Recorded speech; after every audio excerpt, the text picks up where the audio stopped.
Most human beings are like this. What happened 10 years ago, they can still suffer. What may happen day after tomorrow, they already suffer.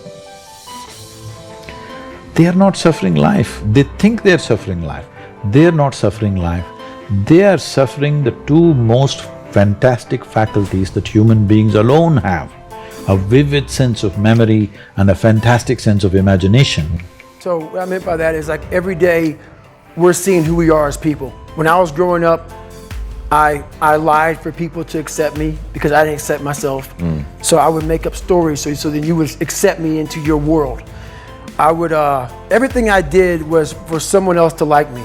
It wasn't until I started reading my own book about how pathetic I was as a human being.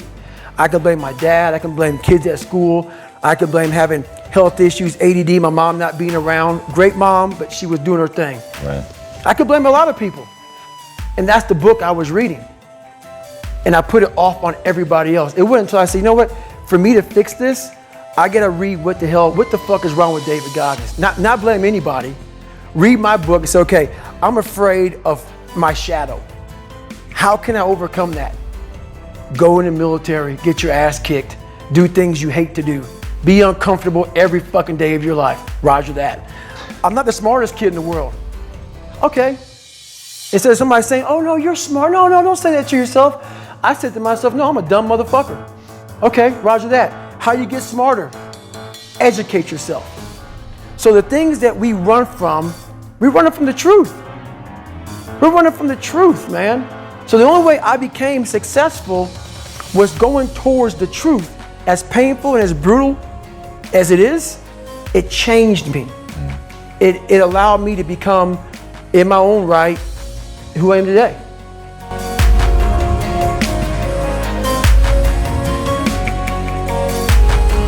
So for me, a human being impactful means, how conscious have you become? This is very important. Because if you're in compulsive cycles, then your energy gets wasted in so many things. If you observe people in a day, let's take 24 hours, in that anyway most people by prescription in America they sleep for 8 hours So 8 hours means 1/3 of life is gone.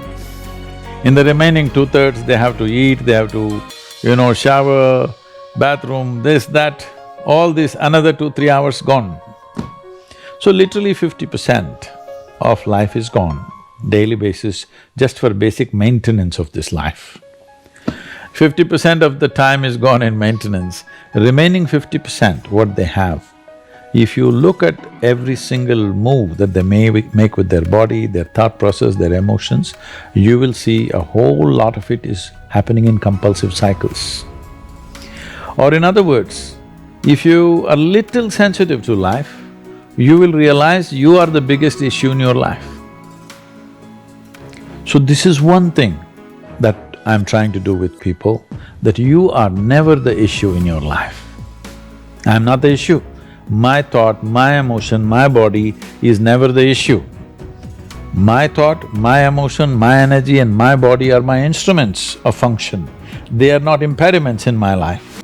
But I would say for 90% of the human beings, their own body, then the compulsions of the body, the compulsions of their thought, the compulsions of their emotions are ruling them most of the time.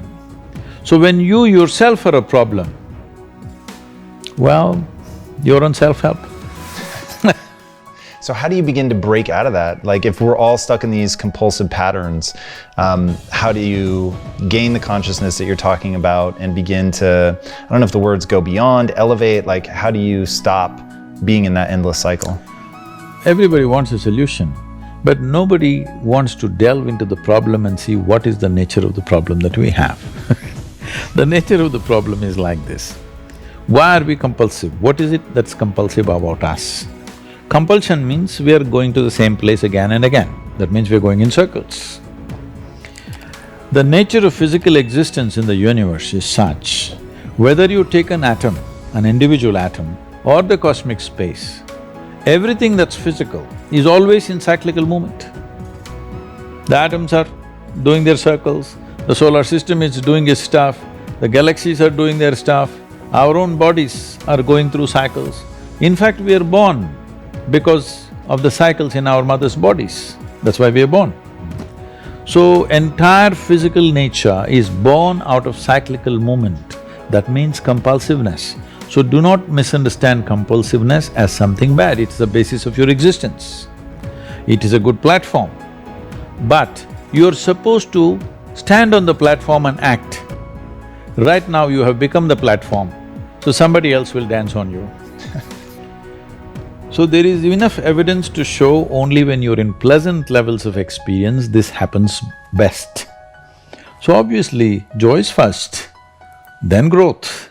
If you're joyful constantly and you have no fear of suffering because you understand all human experience comes from within you, and so you have managed to create the kind of experience that you want, now growth is possible unbridled. If you have the fear of falling down and suffering, you will not go very high, isn't it? So how do you work through that? How do you help people on that path? Many ways to look at it. One of the simplest ways to see it is all human experience has a chemical basis to it. Right now, let us say you're joyful. If you look at your chemistry, it'll be in a certain way. Let's say you're miserable. If you check your chemistry, it'll be in a completely different way. Now we have a technology that with which you create a chemistry of blissfulness. So my chemistry is blissful, doesn't matter what's happening. The drama around me is happening in so many different ways, but this is a privilege that I've kept for myself. Me being joyful or miserable, me being peaceful or disturbed, these privileges I have not given it to anybody else, I kept them to myself. I think every human being should do that.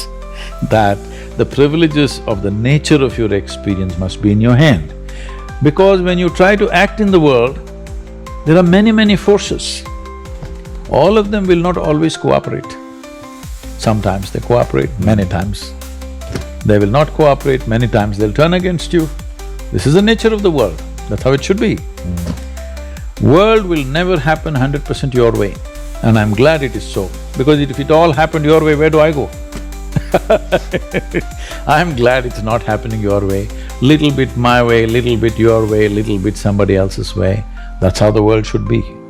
You've talked about the only way to really make change is to turn inward.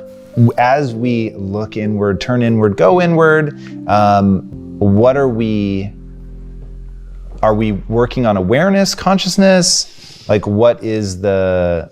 See, right now, what are the instruments of your experience? You know you're here only because you can see, hear, smell, taste and touch. This is the only way you know that you're here right now. Suppose you doze off, don't, okay? Suppose you doze off, you don't know that you're here, isn't it? Yes. Even though you're here, your heart is beating, everything is functioning, the world is on, we are all here, but you won't know that you're here, nor will you know that I'm here or anybody else is here, isn't it? Yes. All that's happened is, life is on, full on, even within you. Only thing is, these 5 sensory organs have shut down. So your entire experience of life right now is happening because you can see, hear, smell, taste and touch. Just look at the nature of the sensory organs. In the very nature, they're outward bound, isn't it? Can you roll your eyeballs inward and scan yourself? No. Shall I give you a bad example? Sure. Our nose is located right above our mouth. Suppose you don't brush your teeth for 3 days. Though this nose is right here, it won't tell you you have not brushed your teeth. The whole room will know you have not brushed your teeth, but you will not know. This is the human predicament. It's very easy to see what's wrong with this guy, what's wrong with her, what's wrong with her. It takes a lot of observation to see what's wrong with this. That level of keenness of observation is missing in most people. They need to cultivate that. Let's say we turn off all the lights. If the lights are on, you can whistle and just walk around wherever you want in this building.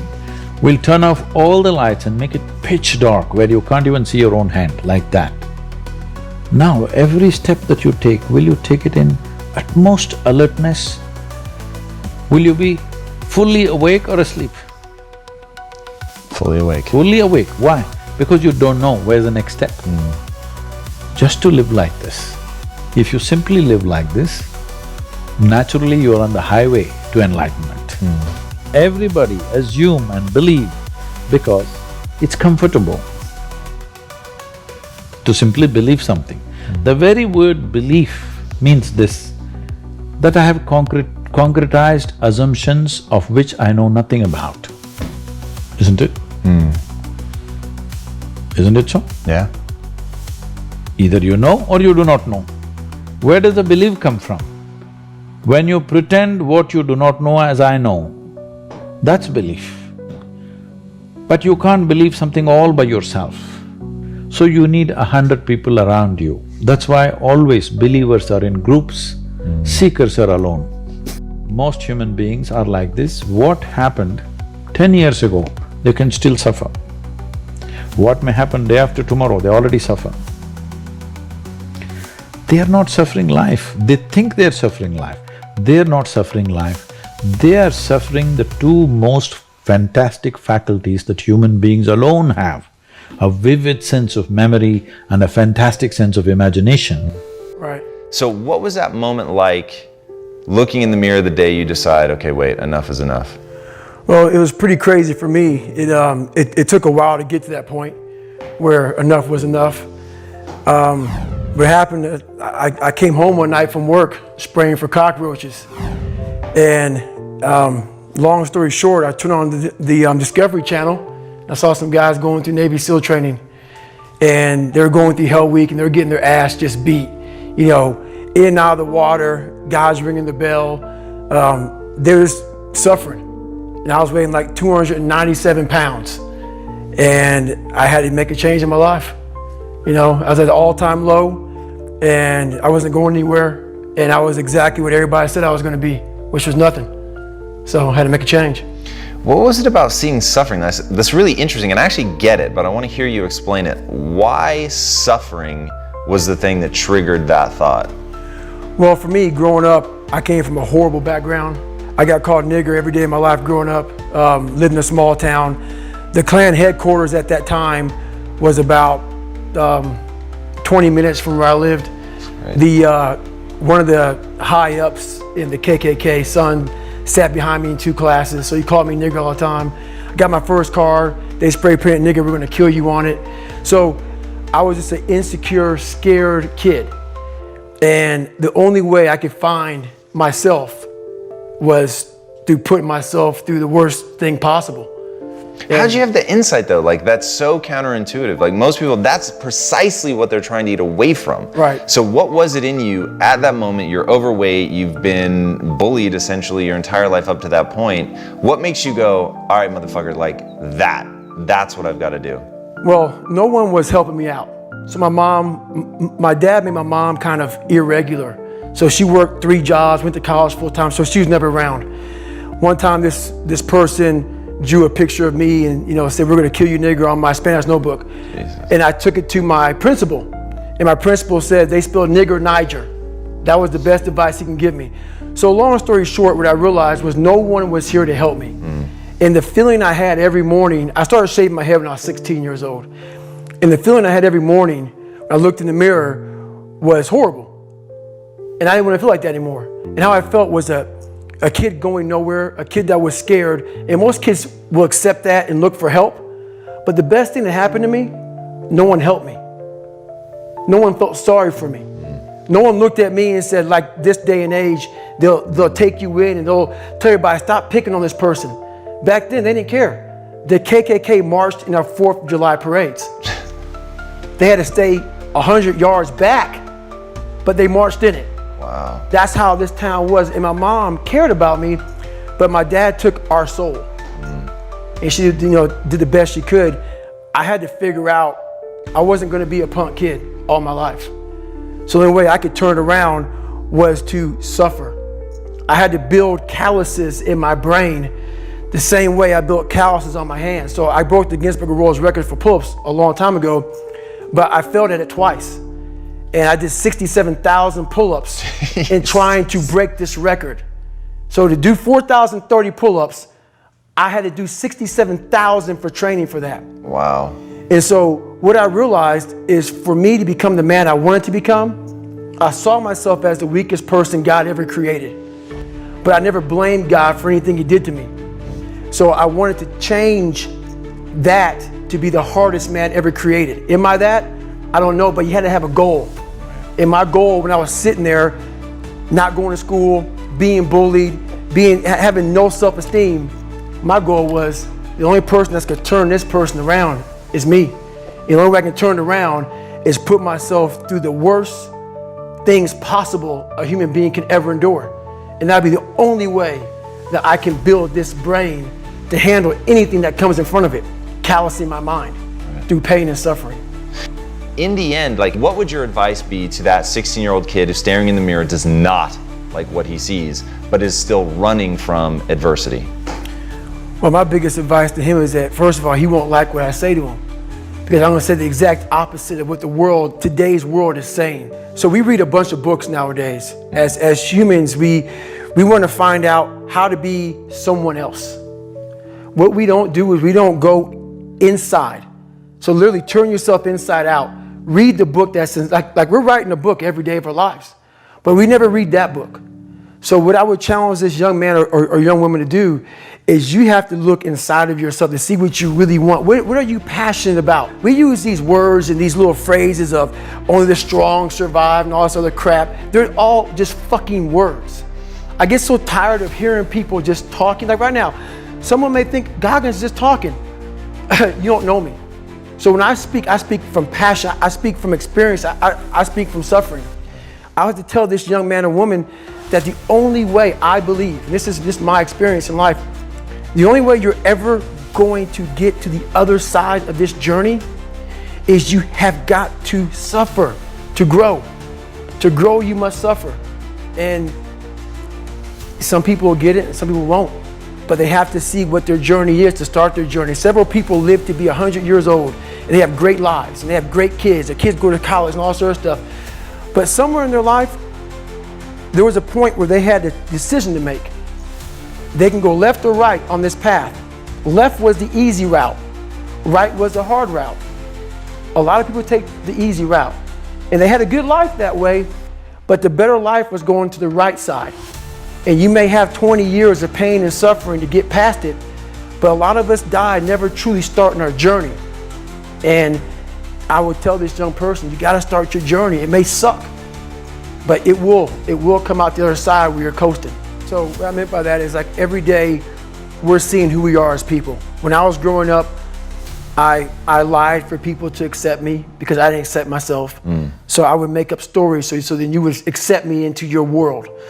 Everything I did was for someone else to like me. It wasn't until I started reading my own book about how pathetic I was as a human being. I can blame my dad, I can blame kids at school, I can blame having health issues, ADD, my mom not being around. Great mom, but she was doing her thing. Right. I could blame a lot of people. And that's the book I was reading. And I put it off on everybody else. It wasn't until I said, you know what, for me to fix this, I gotta read what the fuck is wrong with David Goggins. Not blame anybody. Read my book and say, okay, I'm afraid of my shadow. How can I overcome that? Go in the military, get your ass kicked, do things you hate to do. Be uncomfortable every fucking day of your life. Roger that. I'm not the smartest kid in the world. Okay. Instead of somebody saying, oh no, you're smart. No, don't say that to yourself. I said to myself, no, I'm a dumb motherfucker. Okay, roger that. How you get smarter? Educate yourself. So the things that we run from the truth. We're running from the truth, man. So the only way I became successful was going towards the truth. As painful and as brutal as it is, it changed me. It allowed me to become, in my own right, who I am today. One of the most powerful things I think anybody can do, and so I used to struggle with self-esteem, and my thing was I focused on being smart and I just wasn't that smart. I focused on being right and I was wrong a lot. And so it created this weird thing in my life where I would constantly try to put myself around people who were less and less intelligent so that I could feel good about myself. And the bad news is it's actually a really good strategy for that. Right. Being around people that were less intelligent than me really did make me feel good. Like I felt good about myself. But I literally referred to myself at the time as the king of remedial jobs because those were the only jobs that I could really shine at. Right. And it wasn't until I realized I can actually change what I build my self-esteem around. And I can start building my self-esteem around, instead of being right or being smart, being a learner and being willing to admit when I'm wrong. And so the thing that I began to build my self-esteem around was being willing and able to stare at my inadequacies. Right? What you said, like I fully understand like how this interview is going to be, I mean, you warned me ahead of time. This interview is going to be bifurcating. People are going to love it and some people are going to hate it. But dude, I so believe in the notion of looking at yourself and if you are pathetic, owning it, right? And saying, because my thing is you can change it, right? Which you have proven in no uncertain terms. That's it. But if you don't admit it, you're never going to be on the path to changing it. Exactly. So the first ultra marathon wasn't smart at all. So basically what happened was I was at military free fall school with Morgan Luttrell. Marcus Luttrell, if you guys don't know, was the lone survivor, the guy. He was in a bad op went bad. He was the only Navy SEAL that lived. Long story short, you gotta get the book, read Lone Survivor, great story. Morgan is Marcus Luttrell's twin brother, and I was there with Marcus. So what happened was myself and Morgan were in free fall school. At the same exact time, Marcus was in the worst incident in SEAL history. So I knew that Marcus might be dead. He wasn't dead, everybody else was dead. So I actually brought Morgan, I actually told Morgan, hey man, your brother was in a bad incident. I don't know if he's alive, I don't know what's going on. Long story short, Marcus is alive and I go on to want to raise money for families. All these guys died, they all had kids. I want to raise money for the Special Operations Warrior Foundation. It's a foundation where 100% tuition goes to these kids to go to college, full tuition, whatever. So I found this great foundation. I'm gonna raise money for it. So I said, you know what? I have to Google something that's evil, something very hard. I knew nothing about ultra marathons. I hadn't even run a marathon. I knew nothing about this world. So I Googled the top 10 hardest races in the world. And what comes up is a Badwater 135.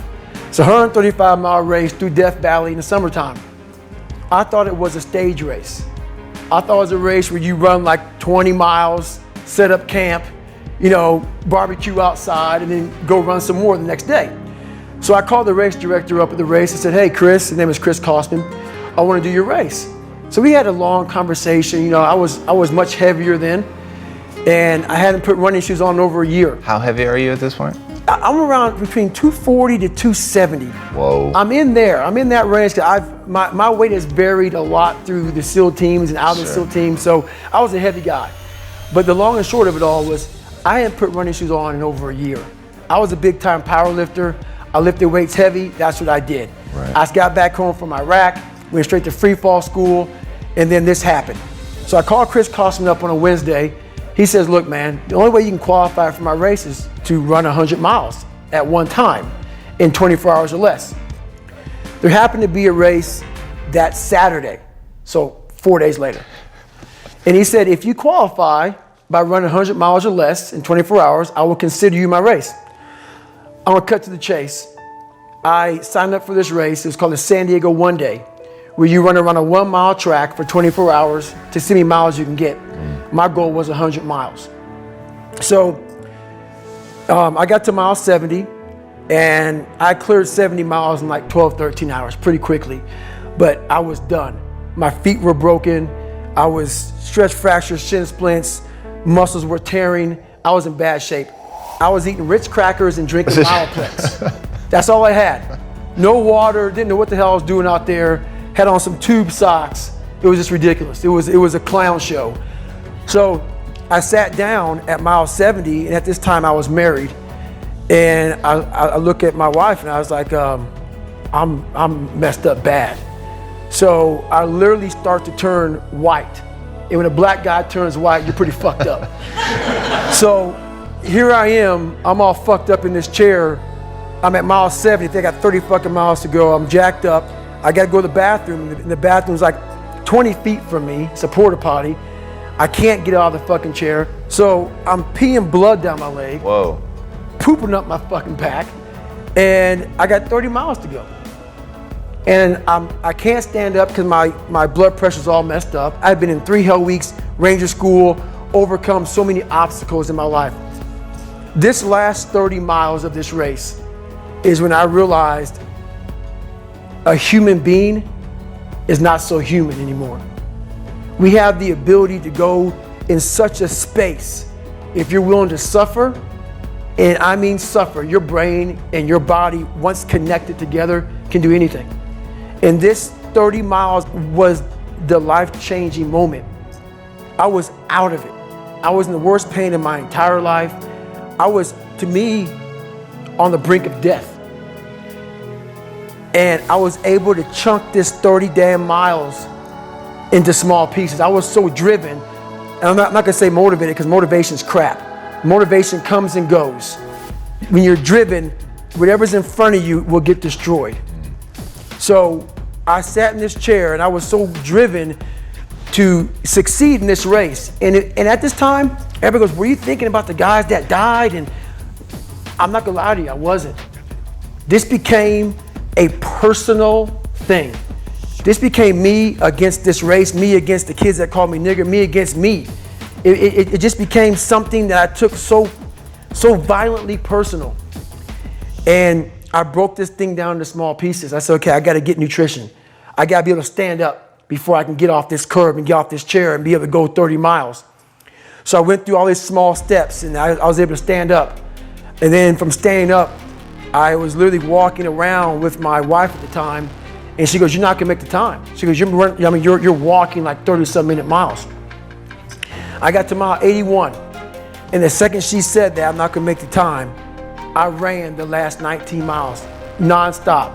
How do you find and cultivate that drive? Like, there is a kid right now watching this, man, and they feel like you felt. They feel lost, alone, broken, stupid, lazy, like they're never going to amount to anything. And what you're talking about is the closest thing to a fucking superpower that this kid has ever heard. And right now he is on the edge of his seat. How does he like force himself to take that first step?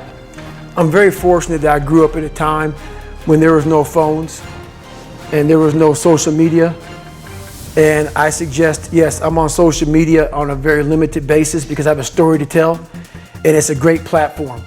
Use it as a platform, don't use it as your life. My biggest advice to give everybody in the world is, like I say, we live in an external world. Everything is you gotta see it, touch it, it's external. If you can, for the rest of your life, live inside of yourself.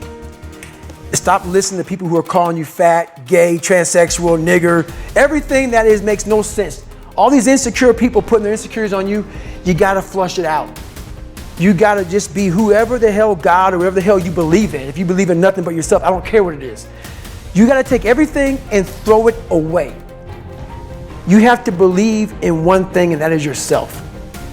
And I'm not saying don't believe in God or what you believe in, but right now, for you to find greatness in yourself, you're not gonna find it by looking in a book or by even hearing me. I may give you the spark, but you've got to go inside yourself to find it. And that means you gotta be quiet. Shut the fuck up, go in a room, stop talking, search your soul, search your mind, search your abilities, and you'll find it. But if you're not looking for it, you won't find it. So you gotta go start your journey. And the journey starts with you finding, why the hell am I here on this planet Earth? Why am I here? And if you don't know that, you will live the rest of your life searching, always asking the question, why? I put them all in the cookie jar because at times of hell, even the hardest men, in times of suffering, what we do is we forget how hard we really are. Because that's what suffering is. Suffering is a test. That's all it is. Suffering is the true test of life. And so that cookie jar travels in my brain. So whenever I get put in a situation where I have poopy pants, the woe is me mentality of, oh my God, life sucks, I take a second, I take the 1 second decision. I step out of my life for 1 second, go in the cookie jar, pull up, oh, motherfucker, you were in 3 hell weeks and finished 2. One of those hell weeks, a guy died because it was so bad.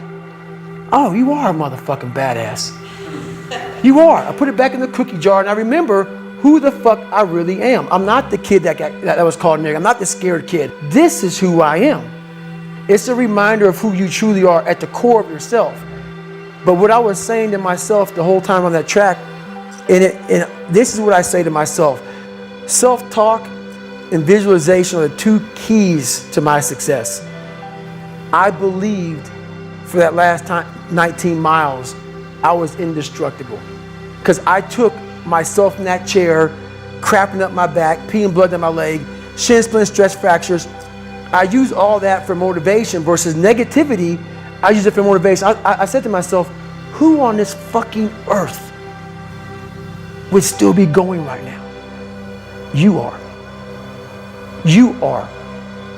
You gotta be the hardest motherfucker on the planet. Is it true? I don't give a fuck.